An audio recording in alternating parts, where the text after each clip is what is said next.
Nós vamos falar sobre a abrangência da lei fiscal. Abrange, pessoal, praticamente tudo da administração.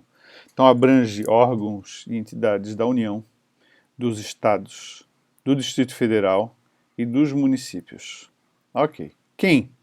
Na administração direta, o Poder Executivo, o Legislativo, o Judiciário e o Ministério Público. Na administração indireta, fundos, autarquias, fundações. Empresas estatais dependentes. Opa. Então, pessoal, só tem na verdade, item, tipo de instituição que não está abrangida pela LRF. São as não dependentes. A atenção aqui, lembra, isso aqui é muito cobrado em questões.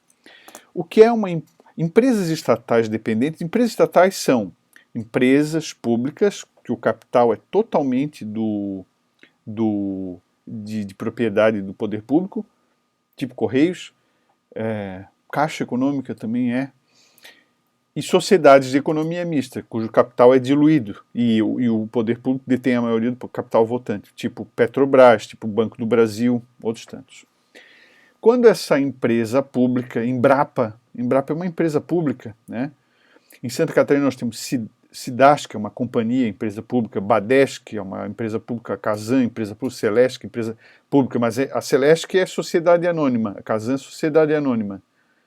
A Cidasc, que é companhia, deve ser sociedade anônima também, não tenho certeza daí. Mas o que tem de especial aqui é o seguinte: se essa empresa pública for independente, não sobreviver com recursos do cofre público, ela não está sujeita à lei de responsabilidade fiscal. Se ela depender do cofre público, se ela receber recursos para pagar empregados, os empregados públicos, aí ela é dependente, aí ela está sujeita à lei de responsabilidade fiscal. Vou dar um exemplo, você não vai esquecer.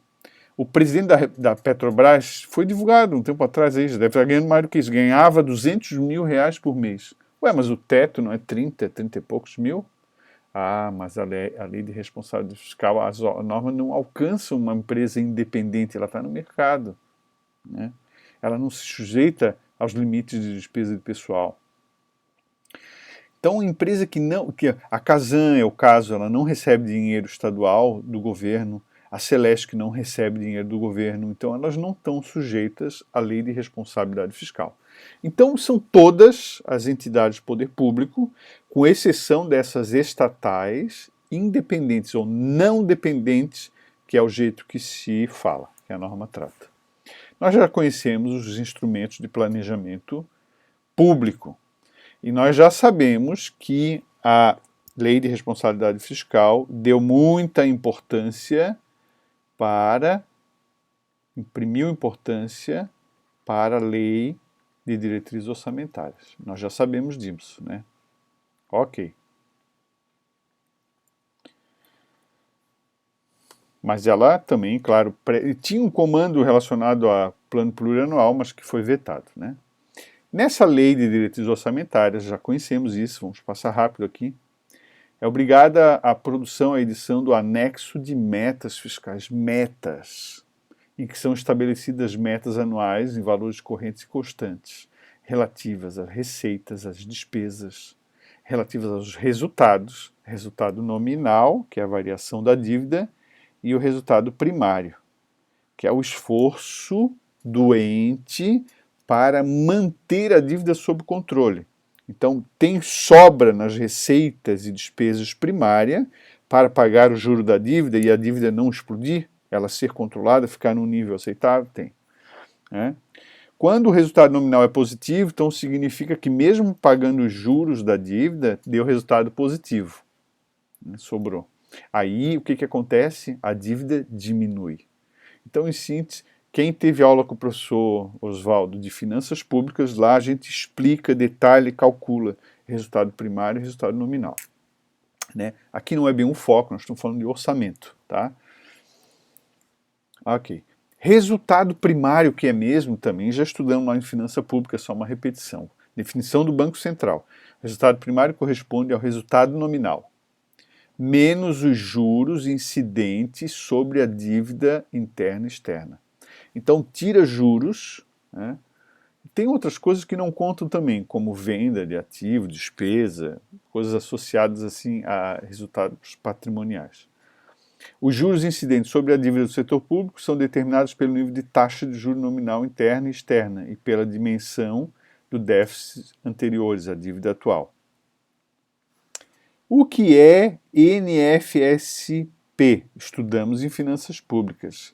É necessidade de financiamento do setor público.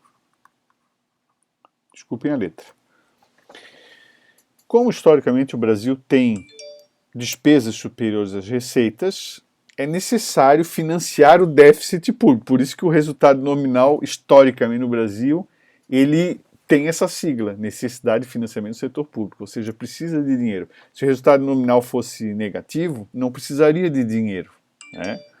E por isso também que a gente estuda que a variação da dívida positiva, aumentou a dívida, resultado nominal positivo, significa que houve necessidade de financiamento do setor público e que o resultado nominal foi um déficit. Está explicado lá em Finanças Públicas.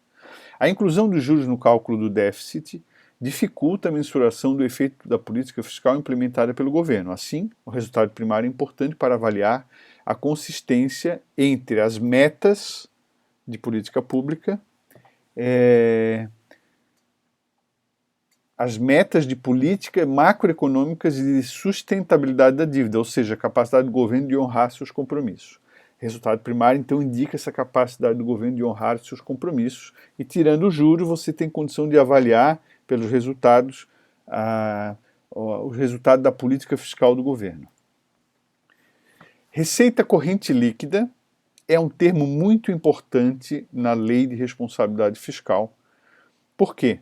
Porque a lei utiliza a receita corrente líquida como um denominador comum para vários limites.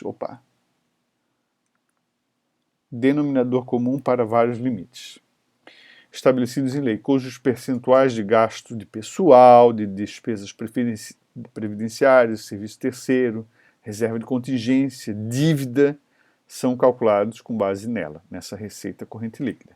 Então precisamos compreender um pouco essa receita corrente líquida. Já sabemos que receita corrente não é receita de capital, já estudamos essa diferença. Então é receita corrente deduzida de algumas coisas, vamos chegar lá. Então a receita corrente líquida procura captar a efetiva capacidade de arrecadação do ente público, pois que outro tipo de receita, a de capital, tem natureza eventual, fortuita, não traduzindo a normalidade da arrecadação governamental. Já sabemos isso, a receita de capital é eventual, né? A receita corrente é corrente. Quanto maior for o desempenho do Estado na sua arrecadação, maior margem terá em relação aos limites que a gente acabou de falar, que está sujeito à imposição da LRF, limite de pessoal. Quanto maior a arrecadação de receita corrente líquida, mais pode gastar com o pessoal, mais pode ter dívida e assim por diante. Então a receita corrente líquida, que é calculada com base na receita corrente líquida dos últimos 12 meses, serve para calcular o limite de pessoal, para calcular o limite da dívida consolidada, para calcular o limite de operação de crédito no exercício, para calcular a concessão de garantias que o Estado, que a União vai dar em relação a esses empréstimos que Estados e municípios obterão, né, e União também. Aqui é uma listagem para a gente compreender. Então, o que são as receitas corrente líquida? O que é a receita corrente líquida? São as receitas correntes. Receita corrente que você já conhece, as tributárias, as de contribuição, as receitas patrimoniais, agropecuárias, industriais, serviços, as transferências correntes e as outras receitas correntes. Aqui, se você tiver dúvida, volta à aula das receitas orçamentárias. Deduzidas do quê? Das transferências constitucionais e legais. O Estado tem que repassar para o município 50% do IPVA e 25% do ICMS. Isso aí é uma transferência definida na Constituição. Isso é deduzido da receita corrente. Por exemplo, O que mais deduz? As contribuições à Previdência, seja ela INSS, seja ela Previdência Pública, porque nem todos os entes têm previdência, regime próprio de previdência. A compensação entre regime de previdência. Isso é um negócio técnico. Quando uma pessoa sai de um lugar e vai para outro, os regimes de previdência têm que compensar dinheiro entre si, porque lá contribuía mais, aqui vai contribuir menos, ou vice-versa, é mais normal vice-versa. Lá contribuía menos, aqui contribuía mais, o cara vai se aposentar aqui no novo serviço, então vem aquele dinheiro para cá e existe essa compensação. O que mais? Somatório de valores considerados como duplicidade também devem ser extraídos. Isso é mais contábil. E os eventuais cancelamentos de restos a pagar também deduz, porque afinal de contas, quando cancela resto a pagar, havia uma despesa que não existe mais. Então ela acaba, né, não é que não existe mais, é que não existe mais aquela obrigação de pagar aquele resto a pagar por algum motivo, né? Quando houve cancelamento de resto a pagar, porque o serviço não foi realizado, então ela estava resto a pagar não processados ou não liquidados, aí pode cancelar, né? E aqui tem mais ou menos o saldo do Fundeb, né? O que é o Fundeb? É um fundo, cada município contribui para fazer um fundo, o estado também, cada estado, para ser redividido entre os municípios em função da quantidade de aluno. Balneário Camboriú não tem quase criança, a maior parte das pessoas que moram lá já são resolvidas, são adultos, são idosos inclusive, né? Então tem muito dinheiro, muito imposto lá, né, muito IPTU, mas não tem muito aluno. Mas Camboriú já tem mais crianças, então tem mais alunos. Então, esses dois municípios dão uma parcela do valor para o fundo, e no caso Camboriú ganha mais, e Balneário Camboriú não é que ganha menos, ele ganha menos do que contribuiu. Então, no caso do Balneário Camboriú tem uma perda do Fundeb, no caso de Camboriú tem um ganho. Pessoal, eu não tenho certeza dessa informação, eu só estou contextualizando, eu não tenho certeza que se Camboriú tem ganho. Eu imagino que sim, mas não tenho certeza, tá? Mas é só para você entender a explicação. E assim também em relação ao saldo da Lei Candir. Lei Candir é relacionada às exportações. Estados exportadores, como Santa Catarina, como outros aí, Mato Grosso, né, exporta milho, trigo e tal. O que acontece? Como a exportação é imune de imposto, a União dá um valor para o Estado, para compensar aquela perda. E esse valor esse saldo da Lei Candir, essa Lei Candir, né, para quem entende, né? Um outro tema muito importante relacionado à LRF é a renúncia de receita, mas só que a gente vai ver isso no próximo vídeo porque acabou o tempo.